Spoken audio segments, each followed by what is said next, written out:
I have a cousin, Kat, who got married to Henry early this year. We weren't close as kids, she was pretty spoiled and would always brag about how much designer stuff she has. Be really mean to people under the guise of just trying to help, etc.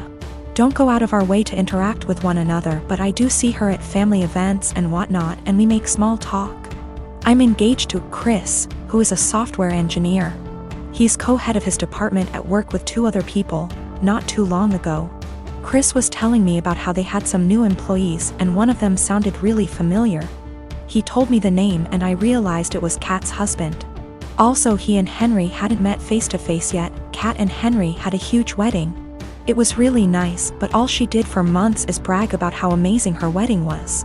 The wedding stuff's died down now, so recently she started going on about how wealthy her husband is and what a great lifestyle they have. One of my other aunts celebrated her 50th about a week ago. I went with Chris and Kat was there with Henry. We were chatting and Kat was saying how Henry has a fantastic new job that pays even more than his previous one. Henry chimed in and said that they were already planning to buy a new house. Kat asked what Chris does. I said he was an engineer like Henry and he has a good job too, but I'll admit I left out where he works on purpose. She smiled and nodded, then said it's fine. She understands that I'm embarrassed and want to keep it quiet.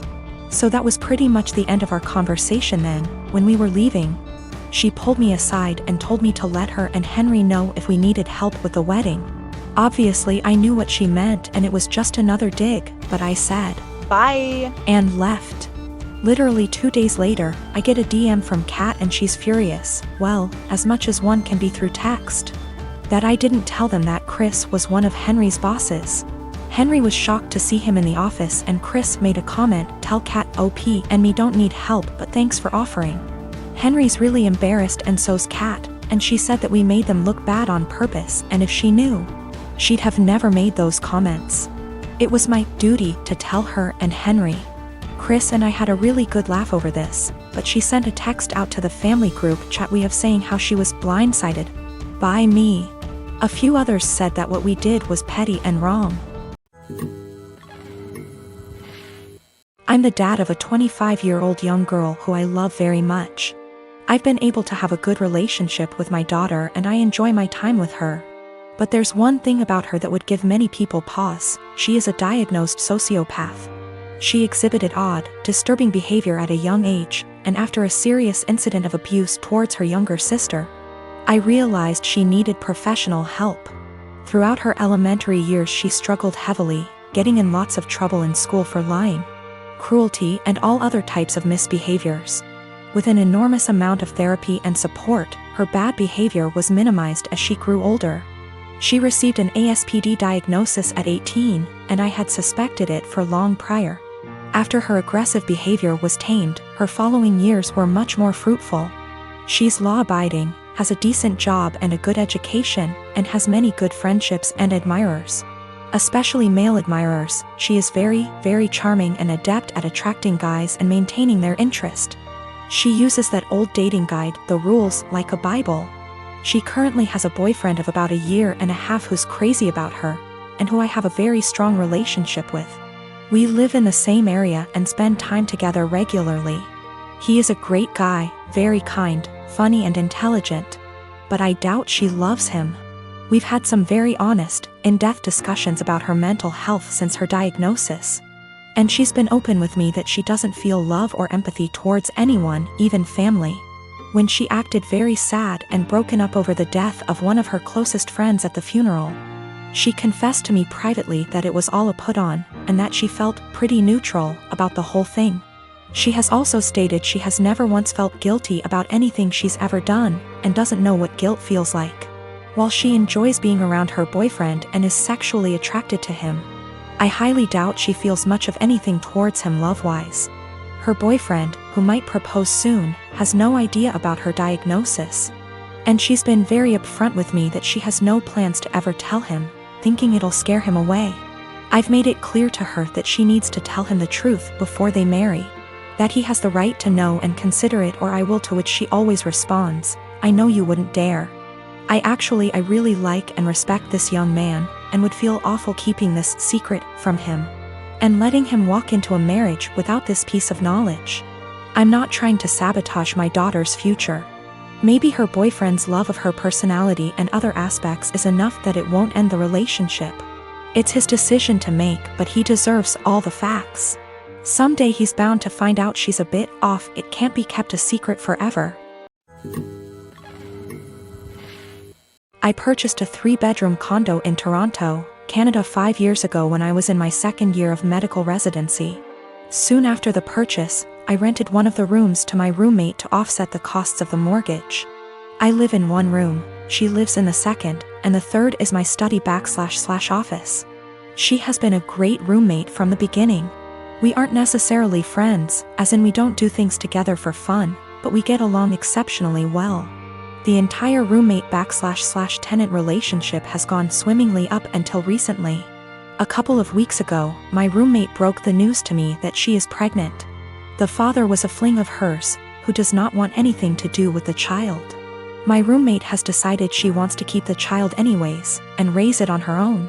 To me that seems like a huge challenge, and I admire her for it. The issue is, while I don't necessarily dislike children, I have no desire to live with a baby. While the condo is a fair size, I will most definitely be woken up by the babies crying at night. My condo is also where I like to come home to and relax, like a haven after a long workday. And the idea of coming home to a baby honestly seems absolutely chaotic. Especially since this isn't my own child, i.e. one that my girlfriend and I decided to have / was mentally prepared for. As difficult as it was for me to do this, I told her essentially what I've written here. And that it would be best if she finds somewhere else to live. I am not rushing her out or anything like that. I have given her 6 months' notice. Since any later than that will come too close to the birth. She was honestly quite taken aback by this, and thought that I was being cruel. Her primary concern is that rent has gone up substantially in this city since she signed on with me. I haven't increased her rent since she moved in, so she's essentially paying 2015 rent. She works as a waitress, and will likely need to find a lesser apartment to keep within the same budget. A couple of other considerations are that she was out of work while restaurants were closed. But I did waive her rent for that period. All of the furniture is also mine, aside from her bedroom, so she would need to figure something out on that front as well. Aside from all of the child expenses. I understand her position, and I feel horrible about the situation, but I honestly can't do it. I haven't been able to give life much thought lately, as work has been quite busy. Firstly, I have a friend in real estate, and I'm going to see if they can help her try to find some affordable listings. Secondly, as I don't plan to take on another tenant after her, and can afford to do this anyway, I have decided I'm going to waive her rent for the remainder of the tenancy. This will hopefully give her a bit of a boost to get on her feet. I consulted an attorney to be 1000% sure, and this is perfectly legal. Since I live in the unit, the eviction laws are much more lenient. Her baby will become a toddler, and a toddler eventually becomes a school-age child. Will it really be any better to do this later on? When I came home from work today, I told her that I wanted to discuss the overall situation. Before I even began, she actually apologized to me for how she spoke to me, and for expecting that I would be okay for her to raise her child here. I told her that her apology is totally unnecessary, as her reaction was completely understandable considering the uncertainty of her future. I then told her that I would waive her rent for the REMA. My sister and her husband were sent to prison at the start of this year, and sadly won't be released for a few years. That left me to look after their 15-year-old daughter Amy. I was perfectly happy to do this, but as most of their wealth was seized for being ill-gotten, it's meant that I've been having to care for her out of my own pocket. Once again, this doesn't bother me, but it's meant massive life changes for the kid. Firstly, they sent her to a private school. I can't afford anywhere near those fees, so I had to transfer her to a local school. She was upset at this at first, but she quickly made friends and is excelling academically, so this isn't a huge problem. She's been off school for the last few months anyway due to the situation. A bigger problem is clothing. Like my sister Amy loves fashion and designer stuff. She's still got a lot of stuff that her parents got her, but she's always on the lookout for new clothes. Unfortunately, I can't afford anywhere near the sort of stuff she likes. And I also have 2 children of my own whose clothing I have to pay for.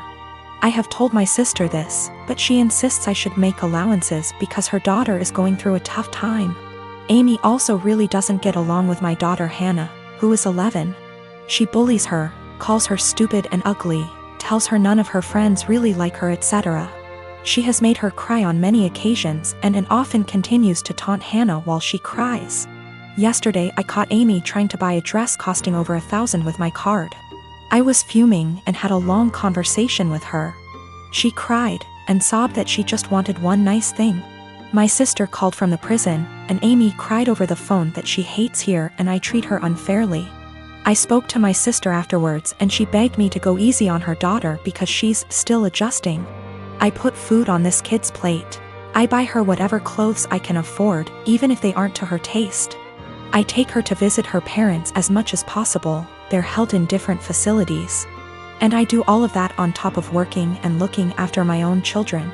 I told my sister that I was willing to look after her daughter for as long as she needs. But if anything like the card incident happens again, or if she continues to pick on my daughter, there will be serious consequences for her. My sister wanted to argue, but they get limited time on the prison phone. I think what I'm doing is right. I get that the kid is going through a tough time, and I'm doing everything I can to be there for her. But I can't just tolerate bad behavior or bullying, and I can't afford to pay for her expensive clothing. The fact that she's struggling to deal with what happened to her parents doesn't change that.